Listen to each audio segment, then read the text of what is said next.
They knew the land back then, even better than scripture.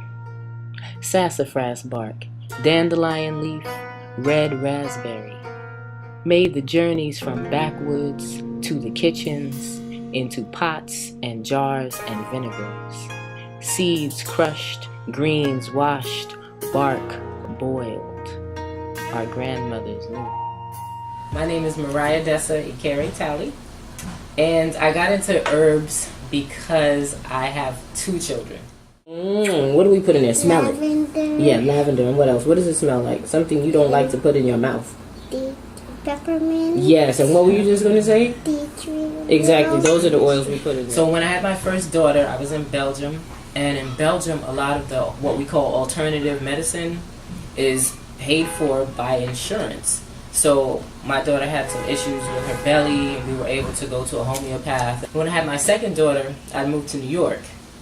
And we all know what it's like here. You want to go see a homeopath, you want to go see a naturopath, you better be raking in the dough. So I wasn't, and my husband wasn't, he wasn't raking the dough either, so we were trying to figure out what to do. I just said, well, I'm going to study herbs. If I learn something about herbs, I'll be able to help my kids. That's basically how I got into it. I got into herbs because of my children. And once I took my first class with Robin Rose Bennett at the Open Center, it was a 6-week course called Alternatives to Antibiotics. But I got hooked on the herbs and on my teacher in particular, because she really, really stresses dealing with the plants as living beings. And I was saying earlier that she said that the herbs are our teachers and our elders. Plants are our teachers and our elders. And when she said that, it really, really, it struck me. After that, she asked me to apprentice with her, which was for me really, really special. And so I spent the last 3 years apprenticing with Robin Rose Bennett, learning about herbs in a circle of women every week, for months on end. We would go for 3 seasons, and learning how to make medicines, learning how to wildcraft, which is going out in nature, going into the forest, going into parks, identifying herbs, bringing them home, drying them, making tinctures out of them, making oils out of them, and learning to communicate with plants. That might sound strange, but learning kind of how to tap into the different healing energies that plants have. Okay, so this is where we keep the beautiful herbs. All right. You see what's here: marshmallow, mullein, nettle, obviously a favorite, right? Because there's almost none left. Roses, red clover, oat straw, rue, and then a whole bunch more up there. I buy most of these from farms. Like when I have my choice, when it's in season, there's a farm upstate that I like a lot called Healing Spirits Farm, and I like it because it's local. I've met the people. I've gone on an herb walk with the wife. There's a husband and wife team, and so I know them, and their spirit is exactly where it needs to be. And a lot of what I get comes from their herb farm. You find out where to get your stuff by talking to other herbalists, or because they tell you, oh, they have good quality things. I recommend these 5 places and none other. So I also get a lot of stuff more than local upstate. I go hyper local and go to Original Herbals, and it's on Union Hall Street, which is very, very close to me. It's like 20 minutes walking. And what you see in brown bags is stuff that I got there, and that's from an herbalist. Her name is Zola. And then some stuff, like I was saying, I get myself. Some stuff I go out and I harvest it myself. I go to the forest.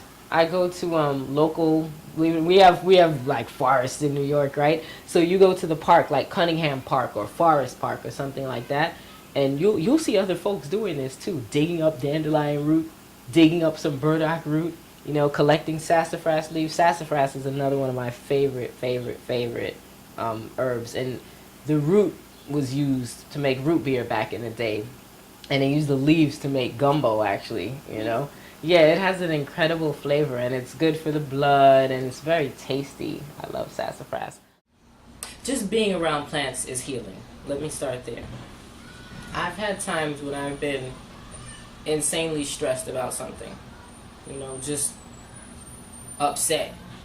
Heated about something. God knows what it is. And I'll go to a park. And I'll go to my favorite tree, which I couldn't even identify until recently. It's an oak tree. And I would go and I would sit by this oak tree or stand by the oak tree, and my mood would shift. Okay, I didn't really know what was going on, what was happening. There are reasons. You breathe in, you breathe out, the plant breathes in, the tree breathes out, and there's the carbon dioxide and the oxygen and the whole nine. So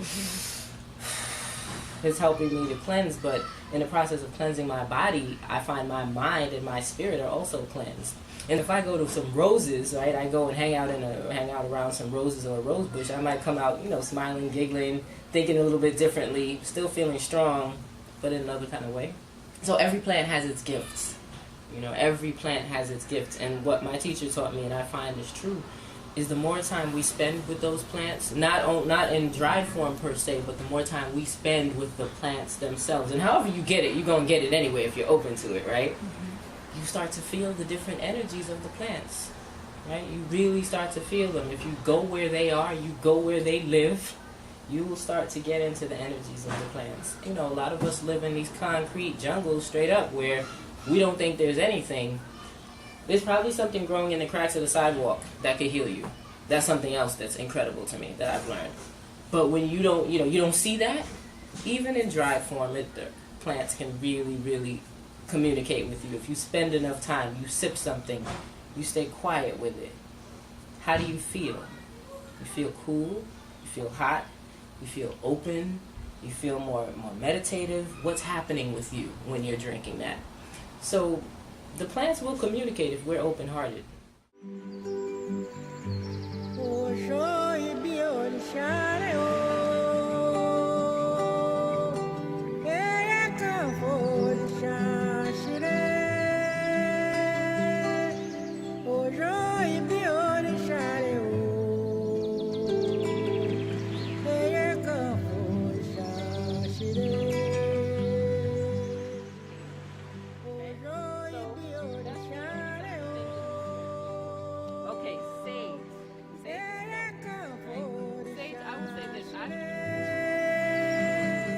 Because when you make your infusions, you will often make your infusions from dried herbs.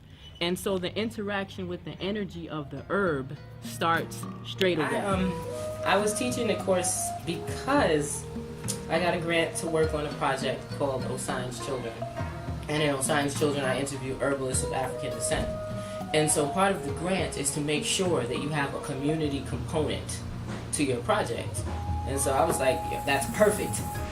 3 blocks down is the African Poetry Theater, which has been on this block for years. So I went to Mr. Branch, who is the person who founded, one of the founders, and who runs that place. I said I would like to teach an herbal course, maybe 4 weeks, and it can be free for the community because we have this grant. And so we talked about medicine making. So we talked about how to make your own tinctures. I think it's critical for people to have this information, to know how to heal their families and how to help heal themselves or get through certain situations. There's so much to learn, right? I studied for 3 years. That's like studying for a second in terms of the people I know. Not that they would say that to me, but I know people who are just gifted and who have been doing this work for decades, and there's so much to learn.